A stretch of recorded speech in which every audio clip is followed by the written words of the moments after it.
Hi everyone, कैसे हैं आप लोग। मैं शुभम आपका सुबह अकेडमी बहुत बहुत स्वागत करता हूं। इस वीडियो में हम सेकंड लेक्चर देखेंगे द राजस्थानी एंड पहाड़ी स्कूल ऑफ मिनिएचर पेंटिंग्स का। ठीक है, जो बेसिकली आपके सीयूईटी बीएफए एंट्रेंस एग्जामिनेशंस के लिए बहुत ही ज़्यादा हेल्पफुल होने वाला है, राइट। और ये क्लास 12th के स्टूडेंट्स के बच्चों के लिए भी बहुत ज़्यादा हेल्पफुल होगा। आई रियली होप कि आपने पहला वाला वीडियो देखा होगा, जो पहला वाला लेक्चर आपने उसको देखा होगा। अगर उससे रिलेटेड कोई कमेंट है, कोई सजेशंस है, या फिर कोई इश्यूज हैं, या फिर कोई पॉइंट आपको जो समझ में ना आया हो, अगर आपको कोई डाउट है तो आप कमेंट सेक्शन में बिना हिचके पूछ सकते हैं। तो चलिए ये वीडियो शुरू करते हैं। इसमें हम थीम्स को पढ़ेंगे। इसमें हम थीम्स को क्या करेंगे, अंडरस्टैंड करने की कोशिश करेंगे। मैंने एक कोर्स डिज़ाइन किया हुआ है। आगे बढ़ने से पहले मैं आपको बता दूं कि मैंने एक कोर्स डिज़ाइन किया हुआ है जिसमें सिर्फ 30 सीट्स हैं, और इसमें होल थियरी पूरी कवर की जाएगी बीएफए एंट्रेंस एग्जामिनेशन के लिए। पीडीएफ प्रोवाइड किया जाएगा। हर संडे को रिवीजन होगा, ठीक है, गूगल मीट पे या फिर टेलीग्राम पे। और आप उसको इस यूपीआई आईडी पे, ये यूपीआई आईडी है, ठीक है, ये क्या कर दिया मैंने, ठीक है, ये यूपीआई आईडी है, और इस यूपीआई आईडी पे आप पे करके क्या कर सकते हैं, स्क्रीनशॉट ये दिए गए ईमेल आईडी पे, और या फिर टेलीग्राम पे आप भेज कर क्या कर सकते हैं, वहाँ पे आपको 24 घंटे के अंदर क्या कर दिया, नेक्स्ट पेड ग्रुप में ऐड कर दिया जाएगा। हम थीम की बात कर रहे थे। थीम्स ऑफ पेंटिंग्स क्या है, एक ओवरव्यू के बारे में बात करेंगे। अब जैसा कि मैंने पहले लेक्चर में बताया था, 16th 19th सेंचुरी के बीच में जो राजस्थानी मिनिएचर आर्ट या फिर पहाड़ी मिनिएचर आर्ट ऑफ पेंटिंग्स का क्या हुआ, इस्टेब्लिशमेंट हुआ, उसको वो फला फूला, ठीक है, और उसका फैला हुआ, स्प्रेड हुआ, ठीक है। सो इस टाइम में 16वीं से 19वीं शताब्दी के इस के टाइम के बीच जो इस एरिया में जो वैष्णवनिज्म में का जो कल्ट था, उसमें राम और कृष्णा बहुत ज्यादा दो फेमस डेइटीज थे, जो दो फेमस भगवान थे, ठीक है। उनको उनको उनको आराध्य, वो सबके मोस्ट ऑफ द लोगों के आराध्य थे, आज भी हैं। उनकी पूजा अर्चना की जाती थी। ये क्या हुआ था, ये बहुत ज्यादा फेमस हो चुका था, वैष्णव संप्रदाय बहुत ज्यादा फेमस हो हो चला था, जो आगे चलकर पूरे भारतीय उपमहाद्वीप में क्या हो गया, फैल गया। जिसमें श्री कृष्ण बहुत ज्यादा लोकप्रिय हुए, कृष्ण बहुत ज्यादा लोकप्रिय हुए। इनकी उपासना केवल ईश्वर के रूप में ही नहीं, बल्कि एक आदर्श प्रेमी, आइडल प्रेमी के रूप में भी की जाती थी। इन्होंने क्या किया, इनके टाइम पे प्रेम मतलब 16वीं से 19वीं शताब्दी के बीच में जो प्रेम की धारणा थी, उसको धार्मिक विषय के रूप में क्या किया गया, पोषित किया जाने लगा। धार्मिक विषय के रूप में क्या किया जाएगा, पोषित किया जाने जाता था, जहाँ इमोशन और मिस्टिसिज्म का एक जो कॉन्टेक्स्ट था, उसको उसका एक समन्वय, एक इक्विलिब्रियम यूज होता था। एक synthesis of sensuousness and mysticism was perceived, ठीक है। एक बहुत ही ज्यादा जो कॉन्टेक्स्ट था, सेंसुअलिज्म मतलब रहस्य, सॉरी, भावना, भावना मतलब इमोशन, सेंसु सेंसुअसनेस और मिस्टिसिज्म का एक कॉन्टेक्स्ट था, एक उनका मिक्सचर था, होने लगा। अब आप बात करते हैं, कृष्णा और गोपीज हैं। गोपीज की मिनिएचर आर्ट पेंटिंग्स हैं, जिसमें एक दूसरे से क्या कर रहे हैं, बातें कर रहे हैं, जो छत्रपति शिवाजी महाराज वास्तु संग्रहालय मुंबई में आज भी सुरक्षित है। ये 1550 में बनाया गया था, और ये किसके द्वारा बनाया गया था, जयदेव, ठीक है, जयदेव के द्वारा ये बनाया गया था। और इस पेंटिंग का नाम क्या है, गीत गोविंदा, गीत, ओके, गीता गोविंदा बोल सकते हैं आप इसको, ओके, गीता गोविंदा, ओके। इसको जयदेव ने बनाया था, हम आगे देखेंगे। कृष्णा को यहाँ पे क्या किया जाए, इस काल में, इस टाइम पीरियड में कृष्णा को क्रिएटर माना गया, निर्माणकर्ता। राधा को ह्यूमन सोल माना गया था, जिसने अपने आप को गॉड को क्या कर दिया, को समर्पित कर दिया गया। ये गीता गोविंदा पेंटिंग में क्या किया गया, बहुत ही मनोहर तरीके से क्या किया है, उसको डिपिक्ट किया गया है, उसको बहुत ज्यादा अच्छे तरीके से पोर्ट्रे किया गया है, जो मनोरम तरीके से पोर्ट्रे किया गया है। मतलब कि वो मनोरम का मतलब यहाँ पे ये हो गया कि लोगों को बहुत ज्यादा पसंद आ रहा है, इस तरह से बहुत ज्यादा अच्छे तरीके से, बहुत ज्यादा रोमांटिक तरीके से क्या किया गया है, डिपिक्ट किया है, पोर्ट्रे किया गया है। ये 12वीं शताब्दी में जयदेव द्वारा बनाया गया था, और ये लक्ष्मण सेन ऑफ बंगाल के क्या थे, राज दरबारी थे। राजा लक्ष्मण सेन ऑफ बंगाल के क्या थे, राज दरबारी थे। गीता गोविंदा का पहले मतलब क्या होता है, ग्वालों का ग्वालों का गीत, ठीक है, ग्वालों का गीत मतलब ये एक संस्कृत में पोयम था। उसको, उस पोयम को पेंटिंग्स के रूप में क्या किया गया है, डिपिक्ट किया गया है, और पोर्ट्रे किया गया है, ठीक है। पेंटिंग्स के रूप में क्या किया गया है, पोर्ट्रे किया गया है। इसी तरह क्या होगा, आगे भी जो पेंटिंग्स होंगी, पेंटिंग्स के नाम होंगे, वो पेंटिंग्स पेंटिंग्स जो होंगी वो पोएम पे ही उनका डिपिक्शन किया गया है। इसमें क्या गया है, इसमें श्रृंगार, इस पेंटिंग में, गीत गोविंदा पेंटिंग में क्या किया गया है, श्रृंगार रस को इन्वोक करने की कोशिश की गई है, जिसमें क्या श्रृंगार रस का इन्वोक करने का क्या मतलब हो गया कि इसमें श्रृंगार रस से रिलेटेड जो भी क्या कहते हैं, जो भी एस्पेक्ट है उसको इन्वोक करने की, उसको इवोक करने की कोशिश की गई है। जैसे जैसे राधा जी को इस तरह से उनका रिप्रेजेंटेशन का, उनका प्रेजेंटेशन करना, जैसे प्रेजेंटेशन करना, उनके कमर को अच्छे से खूबसूरत तरीके से बनाना, उनके अपर बॉडी को एक अच्छे तरीके से करना, राधा और कृष्ण के बीच जो जो छोटे छोटे नुआंसेस थे उनको इस गीत गोविंदा पेंटिंग्स के थ्रू क्या किया गया, दिखाने की कोशिश की गई है। ठीक है, देखते हैं गीत गोविंदा की रचना। ये इसमें राधा कृष्ण के जो आध्यात्मिक प्रेम को भौतिक रूप में दिखाया गया है। आध्यात्मिक प्रेम था जो उनके बीच, जो इटर्नल प्रेम था, उसको स्पिरिचुअल लव था, उसको फिजिकल फॉर्म में दिखाने की कोशिश की गई है। अब हम अगला पेंटिंग पढ़ेंगे, रस मंजरी। ठीक है, क्या पढ़ेंगे, रस मंजरी। ठीक है, रस मंजरी किसके द्वारा बनाया गया था, भानुदत्त के द्वारा। ठीक है, नोट करते जाइएगा, भानुदत्त के द्वारा बनाया गया था। इसमें एक अन्य प्रिय संस्कृत ग्रंथ रसमंजरी की रचना की थी 14वीं शताब्दी में। भानुदत्त बिहार के रहने वाले मैथिली ब्राह्मण थे। रसमंजरी का अर्थ होता है आनंद का गुलदस्ता। ठीक है, आनंद का, नोट कर लीजिएगा, आनंद का गुलदस्ता। आई रियली होप कि इट्स क्लियर।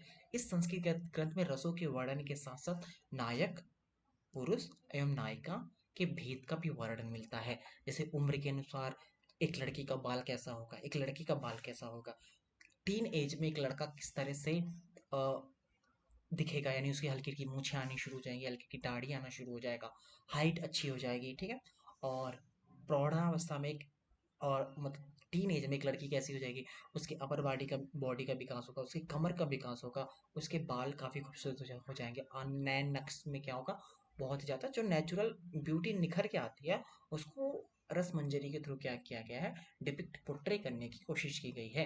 ठीक है, आंगिक विशेषताओं के अनुसार पद्मिनी, चित्रणी, शंखिनी, हस्तिनी आदि लड़कियों के स्वरूप का भागवत विशेषताओं के अनुसार के स्वरूप को वर्णन किया गया, करने की कोशिश की गई है। और उसके बाद भावगत, मतलब इमोशनल, जो पोर्ट्रेयल होता है किसी भी स्त्री या फिर पुरुष का, जैसे खंडित हो गया, वासक, सज्जा हो गया, विसारिका एवं उत्का आदि का क्या किया गया है, वर्णन करने की कोशिश की गई है। यद्यपि इस ग्रंथ में कृष्ण का उल्लेख जरा भी नहीं हुआ है, फिर भी चित्रकारों ने उन्हें प्रतिनिधि, यानी आइडियल प्रेमी के रूप में इसमें रसमंजरी में पोर्ट्रे करने की कोशिश की है। इस कविता में कृष्ण का जरा भी उल्लेख नहीं हुआ, लेकिन जो उल्लेखन हुआ है उस कविता में, उसके थ्रू, कृष्ण जी के थ्रू उनको, कृष्ण जी के थ्रू उसको रिप्रेजेंट करने की कोशिश की गई है। Okay, I really hope it's quite clear. और आगे चलते हैं, रसमंजरी। ठीक है, ये हो गया। और इसके बाद अगला पॉइंट है रसिक प्रिया। ठीक है, आई रियली होप कि रसमंजरी क्लियर हो गया होगा आपको। Okay, give me one sec. Okay, Rasmanjari हो गया। ओके, रसिक प्रिया क्या होता है, द कनेस्योर ऑफ डिलाइट। इसका मतलब क्या होता है, द कनेस्योर ऑफ डिलाइट। ये इंग्लिश में भी आ सकता है और हिंदी में भी आ सकता है। ठीक है, रसिक प्रिया का अर्थ है रसिक या पारखी को आनंदित करने वाला। पारखी कौन होता है, छोटे छोटे वर्ड्स हैं जो समटाइम्स हमसे उनकी मीनिंग मिस हो जाती है, तो उसको समझने की जरूरत, बहुत ज़्यादा ज़रूरत है। रसिक या पारखी का मतलब क्या होता है, जैसे हम सोना चांदी या हीरा मोती हमारे पास होता है, तो वो उसकी प्योरिटी और इम्प्योरिटी को चेक करने के लिए हम सेठ के पास ले जाते हैं, सोनार के पास ले जाते हैं। तो वो सोनार क्या है, उस हीरा मोती जेवरातों का क्या है, पारखी है। ठीक है, यह जटिल काव्यगत विवेचनाओं से परिपूर्ण है। ठीक है, और इसकी रचना अभिजात्य दरबारियों के सौंदर्य बोध के उद्दीपन के लिए की गई। इसका मतलब क्या हो गया, it replayed the complex poetic interpretations and was composed inside the aesthetic pleasure to elite courtier। दरबारियों के जो एस्थेटिक प्लेजर है उनको इंसाइट करने के लिए रसिक प्रिया का यूज किया जाता था। ओके, ये ब्रज भाषा में ब्रजभाषा में याद रखिएगा केशव दास जी के द्वारा, जो राजा मधुकर शाह ओरछा के राज दरबारी थे, उनके द्वारा इसको रसिक प्रिया को क्या किया गया है, कंपोज किया गया है। याद रखिएगा केशवदास कब किया गया था, 1591 में किया गया था। रसिक प्रिया में क्या होता है, love, togetherness, jilt, jealousy, quarrel and its aftermath, separation, anger, these are common lovers between represented through the character of Radha and Krishna। जैसे दो प्रेमियों के बीच क्या होता है, प्यार होता है, वो साथ साथ रहते हैं, ठीक है। जिल्ट होता है, उनके पास जेलसी होती है, उनके पास एक दूसरे को चिढ़ाते हैं, उनके पास थोड़ा झगड़ा होता है। फिर इसके बाद क्या होता है, कभी कभी ब्रेकअप हो जाता है, सेपरेशन हो जाता है, गुस्सा आता है गर्लफ्रेंड और बॉयफ्रेंड को। सो इन सब चीज़ों को राधा और कृष्ण के पेंटिंग्स के थ्रू क्या किया गया है, अभिव्यक्त किया गया है, यानी उसको पोर्ट्रे करने की कोशिश की गई है। नेक्स्ट टॉपिक है अपना कवि प्रिया। कवि प्रिया एक अनदर पोएटिक आर्ट वर्क है किसका, केशव दास का। याद रखिएगा केशव दास का, ठीक है।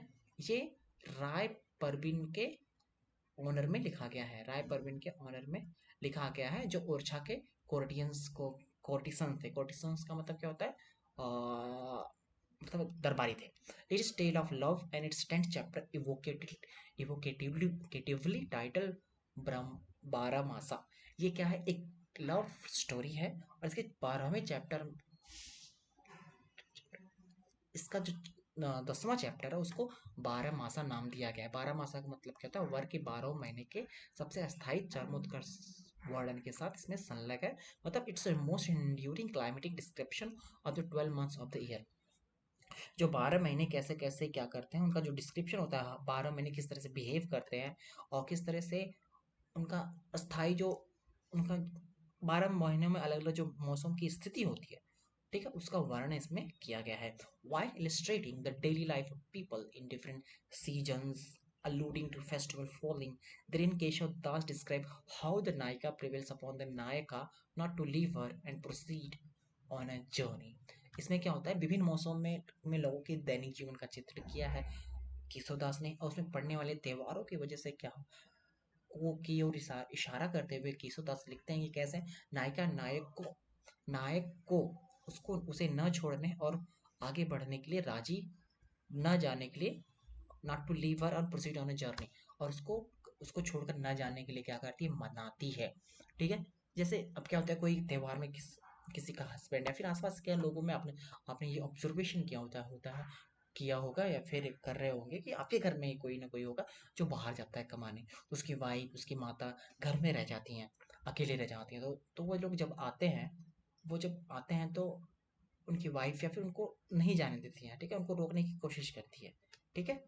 तो इस तरह से इन सब टॉपिक्स को केशव दास ने कवि प्रिया नाम का जो पोएटिक वर्क है उसके थ्रू रिप्रेजेंट करने की कोशिश की है, ठीक है।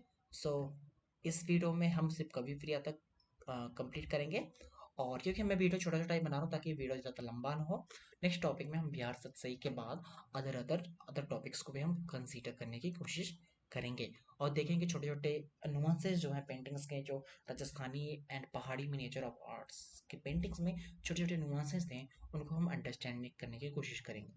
सो आई रियली होप कि आपको ये टॉपिक क्लियर हो रहा होगा, और कुछ क्वेश्चंस होंगे जो मैं थर्ड लेक्चर में आपको दूंगा, उसके उनके आंसर्स आपको कमेंट सेक्शन में बताने होंगे। ओके, सो अगर इस वीडियोस में या फिर प्रीवियस वीडियो में कोई भी डाउट हो, कोई भी इशू हो, आप बेहिचक बिना शर्माए आप नीचे कमेंट कर सकते हैं। I really love to solve them out. Okay, so अगर चैनल आप पर नए हैं तो सब्सक्राइब करना ना भूलिएगा। मिलते हैं आपसे नेक्स्ट वीडियो में, तब तक के लिए धन्यवाद।